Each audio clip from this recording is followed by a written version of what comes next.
Guys, thank you so much for joining us. I'm excited about two things. One is the topic and the people on stage. Excited about the topic of catering. We really here at Lunchbox want to own the conversation around catering. We want to talk about it until we see people roll their eyes, because we think it's important. We think we've done a lot as an industry to maximize what we can do within the four walls, who we can serve within the four walls.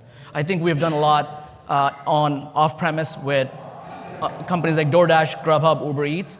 During the pandemic, we've maximized that as well. I think this is a place where we are barely scratching the surface. And then I'm also excited that, hey, we'll talk about it at a nauseating level, but technology will only go so far. So much of catering, just like so much of hospitality, is not tech.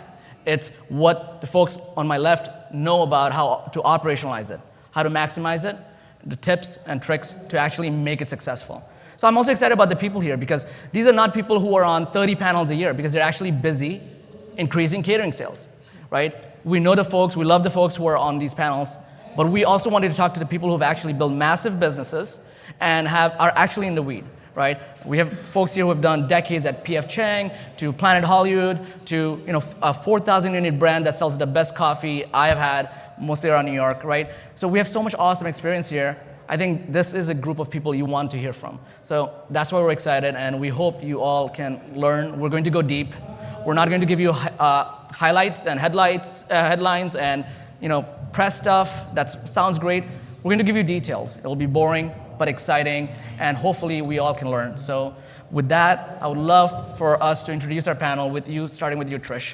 Thank you. Thank you for having me, first of all. I'm Trish Giordano. I have worked for Robert Earl and Earl Enterprises for the last 35 years. Can you hear me? Yeah. For 35 years. I've worked on brands such as Planet Hollywood, Hard Rock Cafe, Brio, Bravo, Bertucci's, Buca, Earl Sandwich, Chicken Guy. So everything from entertainment type brands to quick serve and casual dining. And also during the pandemic was one of the co-founders of Virtual Dining Concepts. So thank you for having me today. Very excited about this session. Thank you so much for joining. And I secretly call her the queen of catering, because she's done catering before the word catering was used. And so I'm really excited to hear about the journey of how you've seen catering over the last few years, last few decades. Nick. Thanks, Nabeel. I'm Nick Scaccio, the Chief Operating Officer for Paris Baguette. Paris Baguette, we are, in my mind, we're not emerging anymore. We've emerged, but we're an emerging bakery cafe concept. 200 locations, approaching 200 locations around North America, and over 4,000 globally. Amazing. Roberto. Well, first I want to say, not by chance that there are three Italians on this panel today. Are you all three Italians? Yes, yeah. Trish Giordano, Nick Scaccio, Roberto De Angelis. I'm more Italian than this. How can you? I just want you to know, I'm very Italian. You look like it. I use my hands a lot. Yes. I learn English watching mafia movies. Scarface is my Bible, Yes, so I'm very Italian. Back to you. Yes. So Roberto De Angelis, I have the pleasure to be the Chief Experience Officer at Brix Holdings. We are a group. We own several brands, from Clean Juice, our latest acquisition, to Friendlies, to Orange Leaf, Smoothie Factory Plus Kitchen, Rain Mango, Pizza Jukebox, Super Salad. So we have a bunch of brands. In my previous life, before Brix, I was involved with P.F. Chang's as a global developer for the company. Before that, I was in the original team who developed the Ritz-Carlton concept. Yes, I am that old. Yeah, and also the Capella Hotels and some Michelin star restaurant as well. I did also, QSR and everything in between. And it's a pleasure to be here today. I'd like to say hi to my peeps. It looks like I'm at the office today with so many representatives from Brix. I'm not going to ask who here works at Brix, because that's this column right here, all of this column, but thank you all for joining. Awesome, guys. Thank you for the introduction, guys, and really excited to dig more into your history with catering. On our next slide, I want to talk about catering growth. It seems like that's the buzzword, right? If we ignore AI for a second, the buzzword in our industry is catering. I'm happy it is. There's so much work to be done here. Really quickly, who here is in restaurant operations? Who are here involved with restaurant operations? Raise your hand really quickly. Awesome. Okay, cool. All right. And one of the things we're seeing, and not only from our system, but also we're across the industry, is the huge growth in catering. I would love to understand why that's happening, right? Is it because, again, what I've mentioned earlier, is it because we've maximized it? Why is there such a rise in catering right now? I'd love to hear your perspective. I have some as well, but Trish, with you, but I'd love to hear from everyone. Yeah, absolutely. So I think, catering over time has evolved, right? The word catering, and I'm going to date myself here too, going back 25, 30 years ago, it did not exist in the industry. When you think about catering, you go to an event, it's a catered event. The word catering in the restaurant industry, what did that mean to the consumers? And when we first started with catering with a couple of our brands, we actually didn't call it catering because I was concerned about the consumer really understanding what is catering when you're dropping food off. So we actually started with party pans, and it was party pans to go.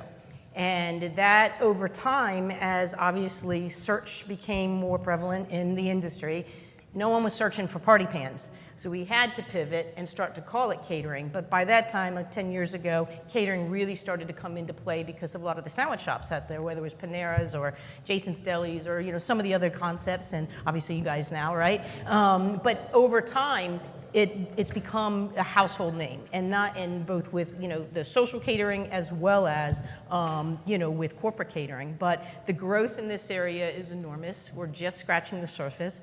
I think there's a lot of opportunities, but you have to be dedicated to it, and you have to have dedicated teams, and you have to start to understand: do you really run this as an individual business unit and not part of the regular operation? And we'll get into a little bit more of that with some of the questions coming up.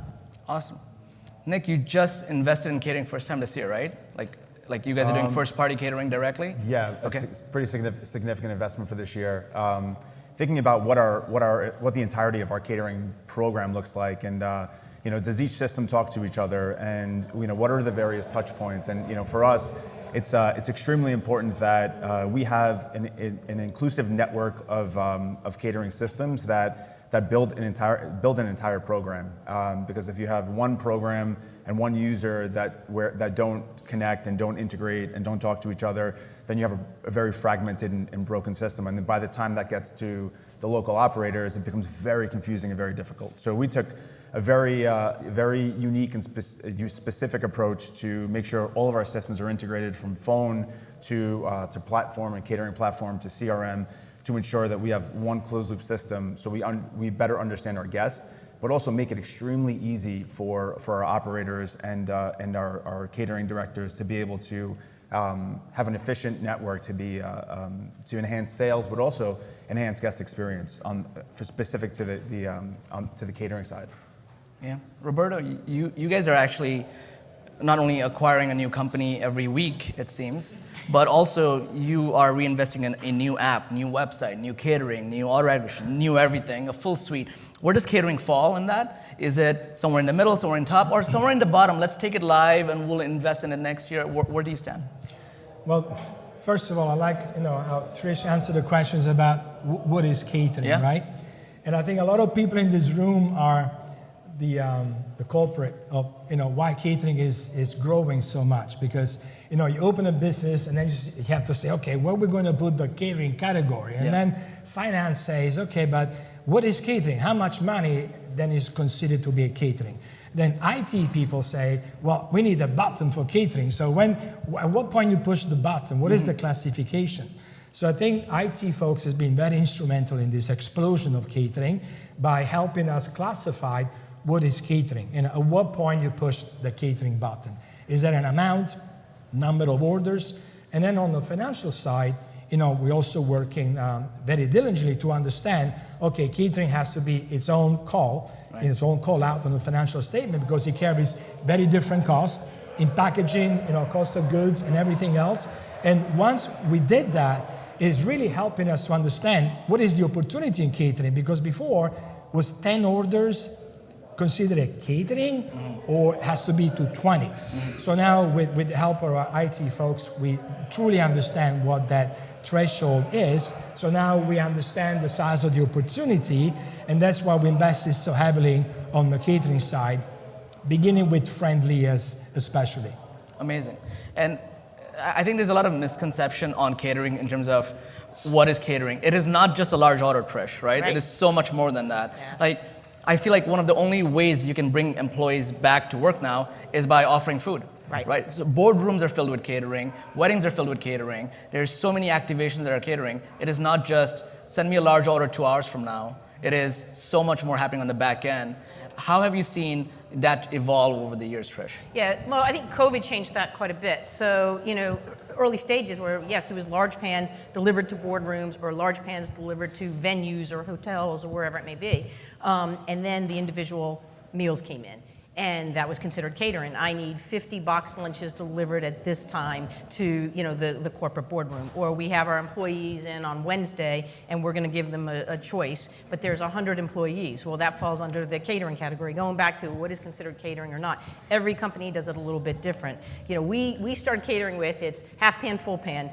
Feeds 10, feeds 20. Make it really, really easy. Put it into the systems, run it as its own revenue center. But as the individual meals started to come in, then you had to start to classify a little bit. But yeah, I think COVID shifted catering dramatically for the individual package meals. Then you started to see it happen with, when we start to talk about market segments, sports groups. If you're working with colleges or athletes, they do not want one party pan or one catering pan. It's now individuals. And so you have to evolve with the times and the industries, and every market segment's a little bit different. Amazing. We'll go to the next slide. I want to talk a little bit about ordering trends. And Nick, you guys just invested in catering. What trend did you see where you're like, okay, I'm seeing enough data where I need to pick a partner to go ahead and do catering? And then let me take that question one step further, which is, what changes are you making to your menu to be more catering friendly? Sure. So and who'd you pick as a partner for catering? Lunchbox. First time here, guys. We didn't publish this yet. Breaking news. Tell all your friends. Tell your friends' friends. Call your spouses. Call your ex. I'm kidding. Go ahead, Nick. We actually just signed, so it's breaking news. Yes. So I think since the pandemic, so I've been with Paris Baguette since 2020, and we've learned a ton through the pandemic, and our AOV grew, and our menu changed a ton, and that menu also included catering, and something we did a lot of mining in terms of the catering business to understand, what collecting RFPs from guests in terms of gauging their interest, understanding what the headcount was that they were ordering for, to be able to curate our menus specific to what guests actually wanted from Paris Baguette, specific to pastries, sandwiches, cakes, and do the work behind what our menu should be. And I think that was a huge part of understanding what the demand was for party size and who was actually ordering and for what purposes. And we let that lead where we went in terms of the menu, in terms of quantity sizes, minimums, order sizes. And we saw our average order go from 200 to 250 to 350, closing on $500 per order. And that wasn't for price, that was for basket. So really excited for the work we put in and transition that and add tech to it, additional touch points, and see where we go from here, because we think sky's the limit for catering for Paris Baguette. Yeah. Trish, any nuances you're seeing in the order someone places on DoorDash versus catering order? Like any major nuances you're seeing? Like, oh, that's an interesting trend. I didn't expect catering, this item to do so much better in catering because it doesn't do so well in your small batch order. Right. I think they have to be careful with catering. You have to be very, very specific. I think so many restaurant concepts, and we've purchased a lot of concepts through the years, and they try to be everything to every customer, and you can't. Not everything travels well with catering. Just like not everything travels well with the DoorDashes and the Ubers of the world, people like that. So the nuances, no, I'm not seeing a lot. I mean, it's typically most of our brands were Italian brands, so chicken parm and pasta travel well. Yeah. When we get into our concepts like Chicken Guy and sandwiches, now that's going to change a little bit. And some of the same issues you see on a DoorDash, you are going to see with catering. And remember, you have to have orders there 15 minutes prior to an event starting. So you've got to be careful with hold times and packaging and everything else. Yeah. Roberto, predictions for you guys, because you guys are rolling out catering soon. What do you think will do well from Friendly's and some of your other brands? Can you give me 10 seconds before I answer the question? Take as long as you need. How many people in this room are really competitive? We all are competitive, right? Trish, raise your hand, Trish. We need to do something for the people next door. We need to be louder than them. Yes. So how about we say 1, 2, 3, we say number 1, or we are louder. That's what we say, we are louder, okay? Really loud, okay? What are we saying? We are louder. We're louder. Okay, go. 1, 2, 3. We are louder! Wow, that was good. Good. Awesome. Amazing. Awesome, fantastic. Amazing. Good job. Now we're Amazing. back on top. My team was like, hey, we've never heard Roberto speak before, and I don't know how you'll do. I'm like, he'll be fine. He'll be fine. I'm not worried about Roberto. I spent 2 minutes with him at the Brix conference last week, and he will be fine. But go ahead, sir. Repeat the question because I forgot. The question was, how do we distract the room next to us and just ruin their panel? But the second question, part B, was, you are rolling out catering soon. Any predictions on what you think, what items from some of your brands you think will do well, from Friendly's and others? So we're going to lead this reinvigoration of the catering through Friendly's, our oldest brand in the portfolio. Friendly's is known for ice cream. We are thankful that the size order of Friendly's are pretty large. I mean, pretty much in the same range, $300, $500, $700. It's insane. Because, the attraction is the ice cream. Yes. So the first thing that the team recommended on the marketing side, thank you, Yasmin, was why don't we turn the catering at Friendly's upside down by presenting ice cream first. So when you're going to have the new catering menu at Friendly's, the first thing is going to be there is going to be all the ice cream. And then the food is going to take a second place to ice cream. So we predict, since not much has changed on the catering side in the world, there is always that one gate they have to go through, that one person that placed the order, because catering is not a democratic event. You don't get 50 people say, what should we have today? There's always one person that drives the office of the group of what to order. So we think a number, knock on wood. Can you knock the wood for me? Is that what? So we think we probably can increase about 15%. Wow. By adapting a new strategy to put what we are famous for first, in line on the catering lineup of every items that we have on the menu. Absolutely. Can we embarrass Yasmin? Yasmin, stand stand up. up. Amazing idea. Brilliant. Amazing. Phenomenal. Yes. I think one of the challenges with catering is sometimes within our brands, we just say, okay, the marketing person, you are now a part-time catering director as well. Or are you in IT? You're now, it's a part-time job. It is one often neglected. It is an afterthought. You know how whenever there is a pandemic or a financial crisis, marketing loses their budget? The same thing happens with catering, which is it's always someone's part-time job. Have you guys seen this? Am I making this up, Trish? No, you're not making it up, and I think that's the biggest mistake most companies made. I mean, we've gone through it with many of our brands. If it was up to me, you'd have a sales manager or a sales catering manager in every single restaurant.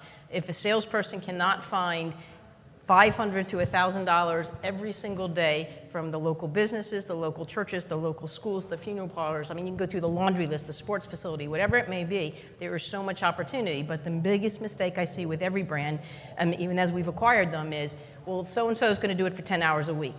Yeah. You're going to get that result of 10 hours a week. And then the next thing is your catering salespeople become the delivery drivers. And then the next thing is they're inside of the operations. And every minute that sales and catering person spends working on putting the packaging together or dropping off the delivery, they're not making their 10 sales calls a day. If you have a dedicated team truly focused on it, you will see the result. But it's an investment. That's the problem. And someone from finance will come in early on not wanting to make the full investment. But I can tell you when we first purchased, a couple of our brands went from 10 million to 35 million in literally 18 months. There is so much opportunity, but without that investment, it will not happen because it's part-time somebody's job. 10 million to 35 million. Yeah. Amazing. Yep. Nick, tough question. What's that? You better not be making your marketer your catering director. Do you guys have someone, how are you investing in the personnel? Yeah, so is anyone here in a franchise organization? So, okay, so quite a few. So the best way I can put it is that when I call a franchisee directly, it may ring twice or 3 times, then they pick up, depending on what the context of the conversation is. But we talk, and we have a great relationship. When if someone from if let's say our general counsel calls a franchisee, it may ring 4 or 5 times. When our catering director calls a franchisee, I don't think it even rings. They answer the phone so quickly, there may not even be a single ring. So. Our goal is to invest on the people side for catering and partner the people with with great processes, product, and then watch the entire category really flourish. But for us, it really starts with people. Yeah. I was once on a call with Jonathan and Derek from the Brix team, and it was 1 p.m. EST Friday, and they're like, let's wrap this up. We have happy hour soon. We gotta go. You guys have amazing culture at your office. I did a tour at your office. It was wonderful. I was at your conference last week. Great culture. How are you guys building a culture of catering where this is no longer an afterthought? We're talking about it, we're measuring it, and we're going to see it improve. Well, it begins to understand your strengths and your weakness. Yeah. Every operator in this room, you know that right now, all of your restaurants, you're already 2 employees short who's supposed to show up and a few hours late. Yeah. So put catering on top of that, and it's a recipe for disaster. And when we talk about catering, you cannot say catering, you have to say in the same breath, catering sales. Mm-hmm. And when you talk about catering plus sales, now you talk about having a strategy. And to have a strategy means that when you go to work, you actually have to sit down somewhere, have a roster of people or calls or company to contact to try to build your sales portfolio. So it's not a function that you can really do at the store level. It is an impossibility. Many try to save money, budget, but I really much agree with them. Something that has to either be jobbed out, mm-hmm. or you have to bring it in-house at the corporate office level. Right. One of the two will work. We prefer the corporate office level. So our strategy is when we get all our suites implemented with you guys, and then move to the next stage, which is, okay, how are we going to define success? We have this beautiful, new app, mm-hmm. right? Yeah. Lunchbox, but how are we going to maximize? Because right now, for us, and for a lot of operators, it looks like an iPhone, right? I know how to dial, but the other 99.9% of what this iPhone can do, nobody knows. Right. So our IT is really going to teach the franchisee how to use it. Right. And once they understand how to use it, then it's going to be easy to implement a strategy. Otherwise, they're just going to be on the receiving end. Sales, give us more sale. And they say, well, you have a part in this. Yeah. It can just be the app or us driving sales. You, the operator, also have a part. It's my mother calling. Can you take that call? Can you take that? This is actually my brother from Italy. So okay. Brother, we will not take. Yeah, fantastic. Mother, we pick up. We pick up mom's call. Mother will definitely take my mother. Yes. All right, awesome. Thank you for sharing that. Trish, next slide. We're going to focus a little bit on maximizing sales strategy. You can't just tell us you went from 10 million to 35 million sales in 18 months and not give us all your secret in 3 minutes, so go. Yeah, and that's for one brand, right? So I think the sales strategy really boils down to understanding the market segments. One of the most important, for me, one of the most important initiatives was early on setting up your systems where your input sources were really defined. So bridal business, social business, corporate business, sports business, youth and leisure business, because eventually you're going to have to start marketing to each one of those market segments. And so the success for us really came from setting up the proper infrastructure, putting the strategies together of defining. I have a national team. On my national team, I have one person, all they focus on is sports and youth and leisure. I have other individuals that focus just on corporate. I have tour and travel. The tour and travel business comes from my hospitality days with Planet Hollywood and Hard Rock, where we'd have hundreds of tour groups coming in. Well, early on, the tour groups would only eat in the 4 walls. Now they want catering delivered to the hotels. So someone is focused on that. There was a commitment made early on. Now, there are ways and strategies to set up. We have kind of a little bit of both. We have our national sales team. We have a small sales center. And then I have regional salespeople. The regional salespeople, you don't want them dealing with Susie's birthday party, because the mom who's going to call about their 16-year-old's birthday party is going to call you 50 times. Send that to the call center. Have your salespeople focused on big picture. What are the 10 corporations in your backyard? Who's buying multiple catering every single week? Get out on the street and see where your competitors are as their trucks are driving around town. There's so many ways to do it. And then open up your distribution channels. My friends from Easy Cater in the back of the room, right? Those are distribution channels. You need to look at them as just like a hotel looks at a Travelocity or an Expedia. Those are other distribution channels. Let them go after it. They've done a phenomenal job of going after the pharmaceutical reps. Good luck getting the pharma reps to come direct. They will, but they've really cornered that market. So have your sales team focus on all of the other segments. You'd be surprised how much is in the funeral homes if you would just visit them, or the local churches. So strategy is really based on market segments, aligning that, and then the marketing comes after it. That's incredible. I think what I'm hearing is you cast it on day one, a very wide net, and narrowed your focus to find a niche, right? Have you guys found yours? Like, have you guys found, like, hey, this is the market I really want to go after, or we really enjoy as our number one group? Like, would love to hear from you two. Yeah, mind if I go first? Please. I don't want to follow that. Age before beauty, right? Yeah, so like one of our latest acquisition, for example, Clean Juice, the only certified organic juice bar in America. When we acquire brands, right? When we look at each brand, we have to make a determination, is it a he, is it a she? What is a gender neutral, right? So we try to first understand how we go to market with this brand once we re-image the offer. And I agree with your answer, so I'm going to add to what you just answered. We try with our catering strategy to mirror the profile of the brand. Mm-hmm. So for Clean Juice, when we go do sales on the catering side, we know exactly what is the soft spot, what is the demographic of the clientele of Clean Juice, and we move in that direction.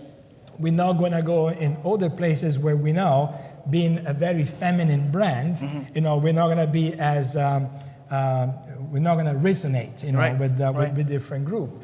So we have the capacity to really understand the profile of each of our brands, and that has served us really well in creating the catering strategy, because we know exactly where to go fish. So the strategy mirrors the profile of the brand, the character, the demographic of its customers. I love that. Shameless plug about Lunchbox a little bit. I have to do 3, by the way. Marketing told me I have to do 3 plugs, but we do the Clean Juice app, and one of the things we did was we built a subscription program. Just like Netflix is a subscription, we built a subscription for you guys where, if I really want to be on a cleanse program, one of your Clean Juice programs, I'll automatically get a pack every week. Yes. And we love that. And what I realize about your customers at Clean Juice is they're so committed to the brand. Yes. And they're committed to health and discipline too. Yeah, no, exactly. That was a great example of the subscriptions, because it goes beyond loyalty or loyalty point, how you really get to talk.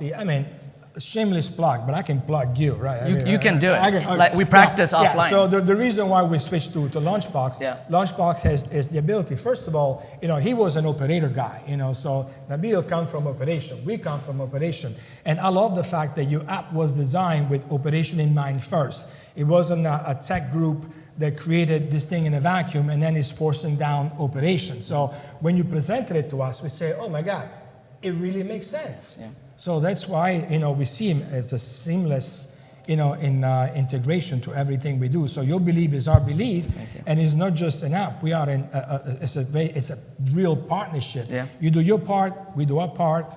So that's how we're gonna. By the way, I only look like an engineer. I'm not.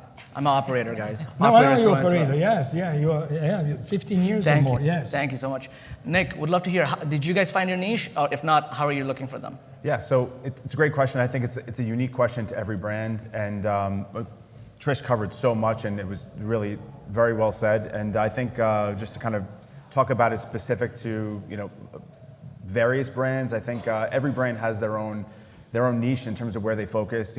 We do a lot of B2B, we service breakfast and lunch, and really segment who our guest is. But I think the one area specific to Paris Baguette that we're really leaning into is the wedding category. We're focusing on specialty cakes because it's one of our core competencies. It's about a third of our business actually. Wow.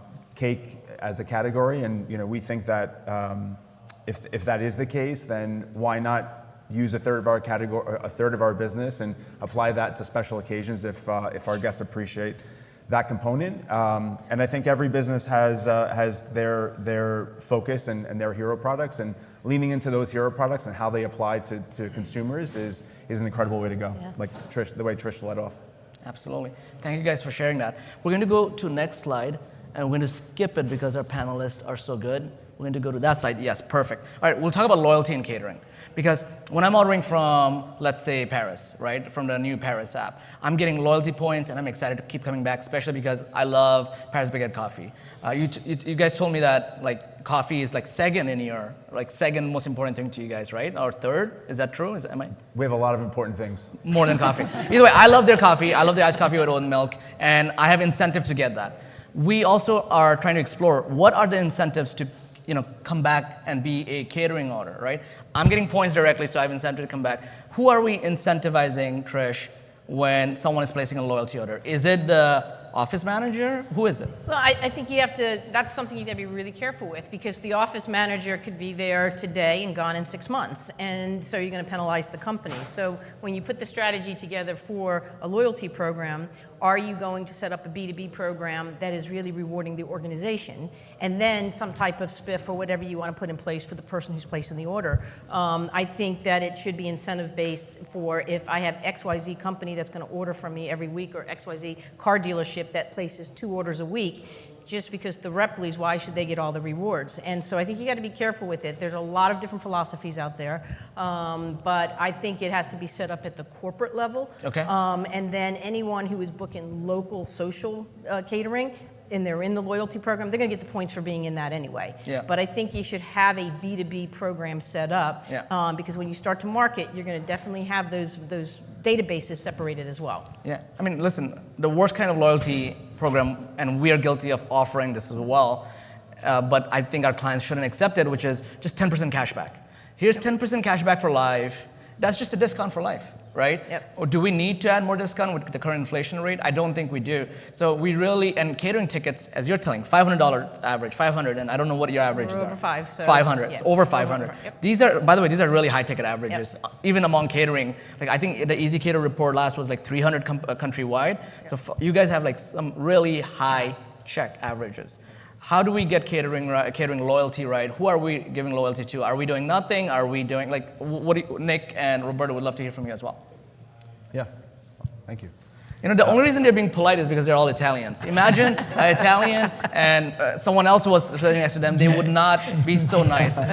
Don't confuse how cordial they're being. It's a great panel. Yes. No, I think, loyalty has been a huge focus for us over the course of the last year and a half. And we view catering as another way to really to drive loyalty. So including catering and catering orders in our loyalty givebacks, I think is a huge part of next steps for us. A lot of brands actually exclude catering from the loyalty programs, which is a unique decision. But for us, we're going to lean into it and incentivize those who are ordering catering from Paris Baguette and incentivize them by adding them back to our loyalty program. So. Amazing. Yeah. That's incredible. How do we, so Roberto, the same question for you, then I have a follow-up. Yeah, not to repeat what they say. Fantastic comments. I agree. I'm going to go from a different direction. Please. When I hear the word loyalty, it makes my blood boil. Good. Because I often go to a business, and as I approach to place my order, I am welcomed with, do we have your number on file? And that really makes my blood boil. I mean, there are 50 loyalty companies in the United States, all competing from the same space. Yeah. And we work very hard to teach the operator, which we are all franchise-based, don't rely 100% on, we have a loyalty program and now your business is gonna do better. Because the moment you abdicate your responsibility to care for your guest, the moment you abdicate your duty and at the register or the restaurant or the office level taking an order to an app, then we all lost. And that's why your company, Lunchbox, is different, because you went a different way. I mean, you taught us the importance of it's not about giving up points. Who you want to rewards the experience. And because the level of details at Lunchbox in their reporting model, you get extreme details of, the guests, what they're ordering, the timing, everything you can possibly is there. So then you have a formulated opinion who your guest is, but then the best way to reward that repeat experience is to then place them, first above all. So when you have a new LTO, a new offer, unveiling a possibility of a new menu, let that segment of your loyalty know first. And that, for us, is true loyalty. Of course, everybody loves the points. Don't have to be as well. But the reason why we moved to Lunchbox is because they're giving us the ability to reward the experience rather than just going to a straight point system. The more you spend, the more you save. That's kind of always there, but you're helping us to look beyond points. I think I would add that quality communication with the right customer at the right time is a form of loyalty, right? Telling customers, I recognize you as a loyal customer, and that's why I'm telling you about this first, it's a sign of loyalty, right? So I think that's what you're describing, Trish. Yeah, one of the things that you could also do, Nabeel, is keep in mind you have an office catering for 50 people. There's the opportunity to get 50 people into your loyalty program. So, there's no reason from a marketing strategy that everybody, for your office manager who placed the order, everybody in the organization is going to get their $10 or $5 gift for joining it. And you have a little card that you hand out to everybody, and that's part of the experience. You're creating more of an experience. Now you have the opportunity to get 50 more people into your regular loyalty program. Yeah. So you can leverage it a few different ways and try to expand on what you currently are, just not just working with the meeting planner or the office manager who signed up. I mean, there's so many brands and there's so many folks in Manhattan, that's where I live, that maybe the first time they had kava was because their office paid for it and delivered it to their room. That's right.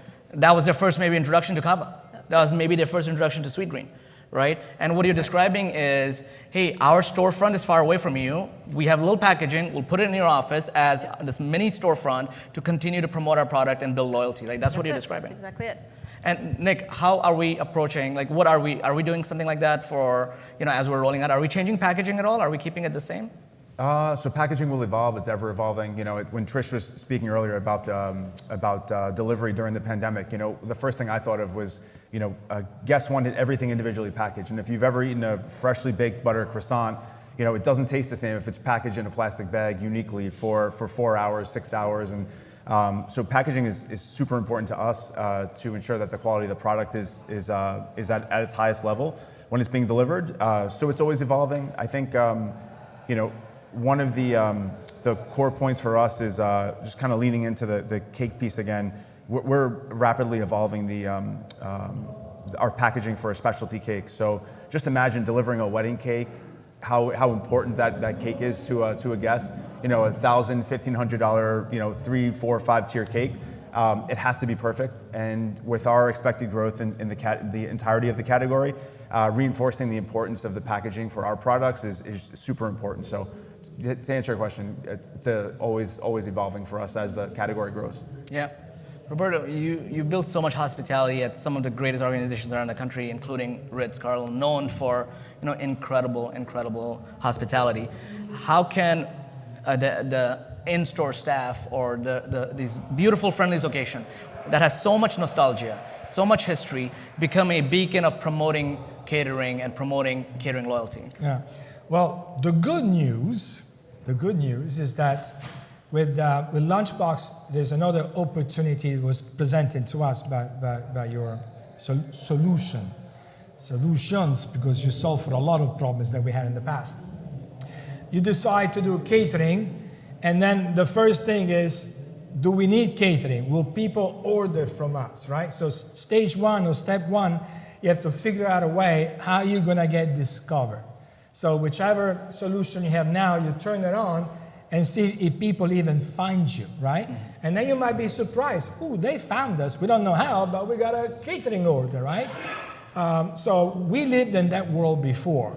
But now, to help the operator at the store level, part of the Lunchbox, for everyone, and imagine this, everyone who's placing an individual order, whether it be a burger or melt or an ice cream, a sundae, you can have pop-ups, banners, flashing across the screen, and you order your individual order, that you also offer catering. So imagine how many individual orders we do in relation to catering orders, right? So multiply eyeballs by, now they do catering, and if they click, it takes them seamlessly to toggle between a single order or a catering. Maybe I'm ordering for 8 people. Maybe there is a deal for 8 people on the catering menu.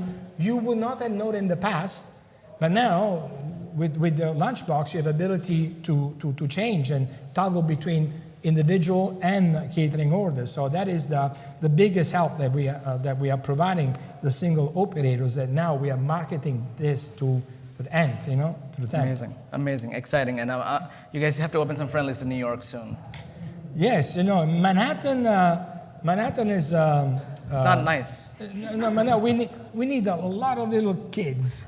And a lot of senior citizens, because Friendly's is this nostalgic brand. Yes. I mean, we fell in love with it. Manhattan's the reason I'm on this panel, because my rent is so high. I'm trying to if you don't have to live on the pay for my Upper rent. East Side. Yeah. You can live somewhere like, yeah, but it's okay. Absolutely. Let's skip the next slide. We talk a little bit about marketing. Let's stay here for a little bit, because for a small order, if I'm ordering just Friendly's, right? If I'm dining in, that's a great experience. But catering is all about what happened, how did it go, and learning afterwards, right? It's also, after you place the order, there's a lot of communication. Would love, Trish, for you to walk us through a little bit of all the touch points involved after a large catering order is placed. Yep. There's a moment, an opportunity, a small window to do things, and then what happens after and what great looks like. Yeah, I mean, I think to your point, every touch point's important. So whether you're using a call center, the person who's picking up the phone, that friendly voice, are they well educated on the catering programs? Do they know how to upsell? Whether they go online, they place the order, what's the experience? But then when it gets to the store level, what is the level of communication? So, we run daily reports just on catering in groups for our stores to make sure that they understand first thing in the morning when they come in, these are your orders today, don't forget them. We have rules in place 15 minutes prior to an order, is it gone out the door? And then we have surveys at the very end. After every single catering order and group event that happens in our four walls, a automatic survey goes out to the guest, and then that's where we start to flag if there are potential issues in certain locations. The delivery drivers aren't showing up, or we having problems with delivery companies, then we're going back to our partners on that.